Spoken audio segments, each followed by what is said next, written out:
I talk about anxiety as an asset. When I had one of my most crippling panic attacks, effectively it was pointing to the fact that I was in the wrong job.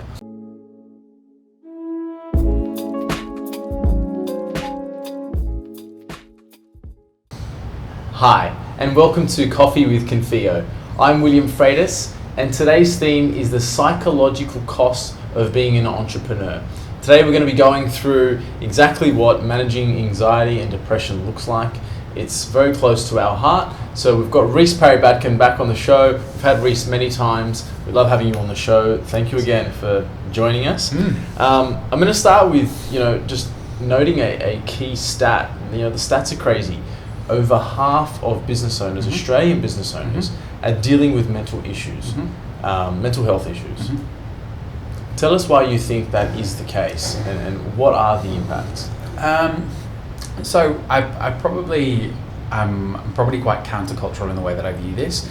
I think that a lot of people launch into their own business because they want to be their own boss, and actually they're a specialist in their own field and they're really good at it and they work really hard and they want to then move on.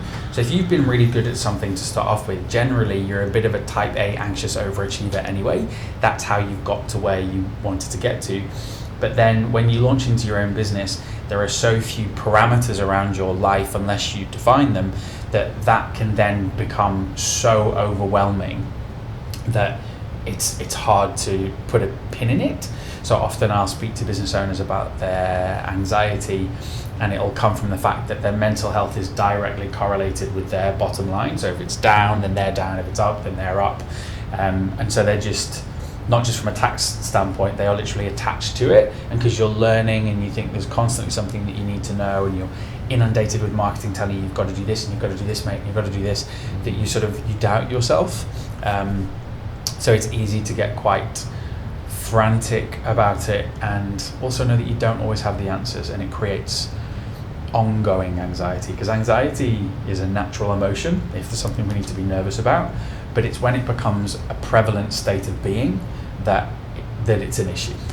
Yeah, and what I see a lot of too is generally business owners have come from either a big company or something they're a specialist at, and they work with other colleagues, and they likely go into the sole entrepreneur space, and they're on their own. And they generally seem to work from home initially. And how much do you think the work environment or the space plays as an impact on their mental health? Hugely. I'm going to completely butcher this quote, so you might have to look it up, but Winston Churchill said something along the lines of, first we create our spaces and then our spaces create us. Whenever you're in an environment, you have what's called environmental conditioning. You're in a certain culture, you behave a certain way, we're social beings. If you're working in like a really cool collab shared working space, you're going to feel that buzz of entrepreneurial energy, like we're all drinking heaps of coffee. Hey, would you like a cider? Yeah, I'd love it. That sort of environment. Whereas if you're working at home and you're sat next to a massive pile of laundry while you're trying to close deals, it's going to create a different sort of headspace as well. I believe that the space that you put yourself in is fundamental to you not only feeling good but actually getting a better outcome. There's a reason that we don't put people, hopefully anymore, in cubicles with strip lighting, with no windows, because we don't respond well to it. So you've got to think about, am I someone that needs to be in a place of stimulus or a place of calm? I'm a very high energy person. I love being around people, but when I'm not around people, I need to be in a room that is quiet, that is ordered, that is structured with minimal stimulus, in order that I can bring myself back down to do the deeper work. So depending on what it is you need to do, you've got to choose your space accordingly. And I want to talk about your personal journey a little bit too. As a peak performance coach, you tend to work from home a lot. And I've seen your space, it's an absolutely stunning space. But what was it like for you, going into sole entrepreneurship, working for big companies like Salesforce, and being a huge team, thousands of employees, having that constant engagement with other employees, to then going on your own. What was that like for you? I think when I first started, it was almost had this sexy appeal of like, I can work whatever hours I want. I can be at like the Westin, and I can have a meeting there, and then I could go and work over here. And then I started to realize that while that actually appeared like it'd be something really cool to be traveling around and doing heaps of different things, it was eating into my time, and if it's eating into my time, it was eating into my money. So I thought, well, okay, well, I'll go and work at a WeWork space because they had a great brand and they have a nice welcome for my clients, and that was really helpful. And it was good to be around people again because it is a bit of a lonely gig. But then slowly but surely my business moved online, and so I was building connections online, I built communities online, I'm engaged in masterminds and communities online. So I was getting my social fix anyway online, and I didn't need the physical space, and most of my clients were moving online anyway. So then moved home, and I was nervous about being at home because when my partner comes home, I don't want to just be like, oh, hi babe, and then carrying on working. I want to have boundaries. So I had to be really strict about where I work in the house. But right now I love it because I have as much connection as I want to. I'm really plugged into my local community, so I get to see them every day. I've got the balance of good community, but I can also retreat to quiet space. And that's the trade-off sometimes. If you put yourself in a shared working space, it's great, but you may not be able to have peace and quiet that you really need. So exactly. And I'm going to play devil's advocate a little bit here too. You know, social media and being online isn't necessarily that physical interaction people need to have. And it sounds like you manage that through constantly being a part of the community. What other strategies do you implement to ensure that you're getting that fix? Because, I mean, as business owners, our partners probably feel it the most. When they're the only ones that really hear the frustrations or hear from us after a big stressful day. What are some of the strategies that you've implemented? That's a very fair point. So I'm going to sound very biased, but get a coach, because that's part of it. Like you don't want to be offloading everything onto your partner because it's just not fair, man. Like they want to support you, but it's not their job to be the mental filing cabinet for everything that's gone through your day. So I would say have a good group of professionals around you. So I'm part of a networking group that I adore, and I go every single week, and okay, cool, it's great for growing my business. Whereas actually, it's good for me to get along people who are going on the same journey as me in different industries, and we can spitball, hey, is that hard for you? Yeah, it's rough. Okay, what are you doing for this? How are you working with that? So consistency and frequency with people that you can trust. When I talk about social media, I don't mean like, oh, I liked Lewis Howes's photo and therefore I feel refreshed. It's more being in like a Facebook group or an online community where you are seeing and talking to people face to face about real things that matter, not hashtag blessed or flip hashtag hustle, like actually good, meaningful connections. And I think it's important to have a balance of both, which is why I have my local community. I actually have a church that I'm part of. I have a gym that I'm part of. So I have those, and they sustain me to be able to be what I need to be. Because I think that's the whole premise of anxiety and depression is business owners get stuck in not having the support network around them. And they look at their online followers, look at me, I've got 10,000 followers and I'm an Insta famous model. But then they find themselves on their own, and we hear it so often, people sadly taking their own lives. Business owners especially, because they're lonely and they're on this journey on their own. And I see that so often where they drive so far into it on their own, and that's what leads them to anxiety and depression.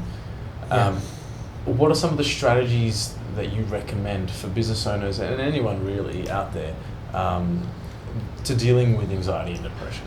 So I completely agree with what you're saying.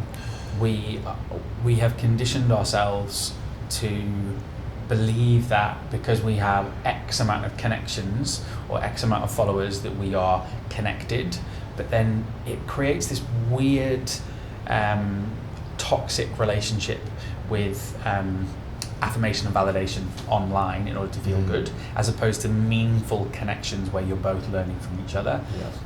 Anxiety is often a sign that you are overstressed, or there is something that is overwhelming for you. And so sometimes what it helps to do is to take a step back. Meditation is incredibly powerful to be able to remove yourself from the situation, to work with someone to help you work on strategies, to work on what's going on, or equally just to acknowledge that anxiety will pass if you literally remove yourself from the office and go and be in a different environment. There's a lot of work the incredible work around anxiety that I could share. But depression is different because depression, Johann Hari in his book Lost Connections talks about it, and it's fascinating. He's not a medical professional, but he basically says that in his experience, depression is a sign of having lost connection to a number of different things. A loss of connection to meaningful purpose, a loss of connection to nature, a loss of connection to meaningful relationships. So if you're feeling really low, and in fact I was speaking to a client about this just yesterday who's really struggling as she works on a sort of a new chapter in her life. And we talked about the fact that she hadn't had conversations with any of her closest friends in the past couple of weeks because she's just been working. She just felt like she was doing the do and didn't really, I'd forgotten what it was all for in the first place. And she wasn't going outside because she's based in the UK and the weather's horrendous at the minute. And so when we talked about those three things and said we've got to readdress them, even talking about the fact that, well, why don't you go and hang out with the girls, or let's make sure that you're outside, or let's talk about your vision and your purpose, I saw her body language go, oh no, yeah, that's a really good point. Right. And we just get so, I've just got to get this done, but we lose the bigger picture. Right. And to be honest, the hilarious thing is, you put yourself out there more, you connect with people that you like. If you're networking, for goodness sake, don't go to a networking group you're not enjoying. Like, go along and be around people that you love, get out in nature, you feel so motivated, you actually perform better in business. Yeah. So it's, you tell yourself, I've just got to work harder, whereas actually you don't. You need to take a step out, resource yourself better, and you'll get a better outcome. Perfect. I really hear that it's about your support network around 100%. you that really can help with that scenario. I'm going to go out on a limb here and say, how much of anxiety and depression do you think is derived from having the two words itself, anxiety and depression, and labeling it something? I would say, many years ago, people just dealt with anxiety and depression and didn't really label it a thing, and mentally didn't create it something bigger than what it was. I'm not saying it's not a big thing. Look, it's very close to our heart. It's something we, have been impacted with before, and it's something that we're passionate about. Yeah. But how much of that do you think is today's construct of the two words itself? Without wanting to get too philosophical about it, I think it's as a linguist and as someone who deals with people's language all day, every day, how you label something will define your interaction with it and the outcome that you get. So if you hear people saying all the time, I would do that, but I've got anxiety. Well, you might as well just wash your hands and be like, it's done. Or I would do that, but I'm depressed. Okay, well, it's a fait accompli then.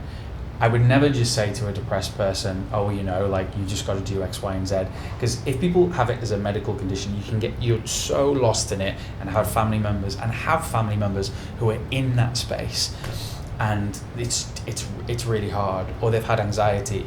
But you've got to be careful about how you label it. Because if you call yourself, I'm an anxious person, or I'm a depressed person, there is something in the power of identity that you lock it in. If you say, well, I'm a peak performer, you live up to that standard. If you say, I'm always a bit of a grumpy person, well, that's effectively it. But what if anxiety and depression were actually things that were coming in, your body telling you need to pay attention to something you haven't paid attention to before? So I talk about anxiety as an asset. When I had one of my most crippling panic attacks, effectively it was pointing to the fact that I was in the wrong job. I was in the job because I thought I should be doing it. I was making good money, but I was banging my head against the wall. And so I then had to think, well, hold on, my body's saying, pay attention, go and do something else. And there are times where depression is pointing to the fact that you're making decisions that aren't aligned with what you want to be doing. And so I don't feel, if you're anxious and if you're depressed, I really don't feel like you're broken, and I want you to know that. I feel like your body and your mind is leading you to make decisions that will better serve you and equip you to get a better outcome. Perfect. And the whole theme today really is the psychological cost on entrepreneurship. But I want to broaden it out a little bit, because you've touched on a fantastic point. As business owners, as the business society, we all know someone who's dealt with it. And it could be as simple as someone in your team, an employee, or someone in your family. How is it that you recommend that you approach that scenario? Because it's not an easy fix. And I think that's something with a lot of business owners struggle with, how to respond. I mean, very quickly, how would you recommend that they respond? If a team member has anxiety or depression? Yeah. I think... Or even a family member, right? Like anyone in their lives. Okay. Never assume that you know what's going on is the first thing. It's very easy to be like, oh, you seem a bit depressed. I've been depressed before. This is what I did. But it's personal. Yep. I suppose what I would be asking them is, if you've got a team member, if you've got a family member, you can ask them how they've been feeling to get a sense for where they're at. And you can hear it in their language. Oh, like I'm just getting through it, or just, I'm really under the pump at the minute. Like I'm hustling, bro. It's all a bit hectic. Ask around the stuff around the outside of that. Oh, talk to me about how work's going. What's work like? Okay, cool. Like, what were you doing at the weekend? And get a sense for whether or not they're actually tapping into networks. They're getting the support they need within work. Ask around the subject to understand, what are you doing that's fun? Who are you hanging out with? And if it comes to the point where they do actually confess that they're struggling, then say, who are you reaching out to for help? And a really powerful thing to do is, if at that point, and at that point only, don't walk into a conversation saying, I understand, I've been there. If they say, I need to get help, then share part of your story and say, well, do you know what? Actually, there was a time where I really needed help and I spoke to a coach, counsellor, therapist, and it was the best thing I ever did. So I really recommend you do it. Perfect. And I think there are some incredible organizations out there that we can all tap into to get some benefit from that. Massively. Outside of that is, again, using a coach. So Rhys, thank you so much for being on the show. As I mentioned, it's a topic that's very close to our heart and something we're passionate about. Thank you for tuning in. If there is absolutely any other questions that you might have in relation to the topic itself or business in general, please feel free to reach out to myself or Rhys. We'll endeavour to get those answers for you, because really this is about providing value to you. So thank you again for tuning in to Coffee with Confio. I almost forgot, can't let him go, but Confio confession. What's something that nobody knows about you? So it is the most unlikely response that I get when I ask people this question, which is, guess what my family business is? And people will say, oh, maybe like you talk about ministry or sort of teaching, or, you bang on about grammar. So is it, like linguistics? It's actually tattooing. So my dad has one of the largest tattooing businesses in the north of England. My brother also has his own tattoo studio. Most of my family are inked or do ink, but I cannot draw to save my life. So could not follow in the family profession, and that's probably not the only reason. Fun fact, all about the ink, apparently. Perfect. And I won't even ask if you have any tattoos, because it might reveal a bit too much. But thank you again. Loved having you on the show. And thank you again for tuning in to Coffee with Confio.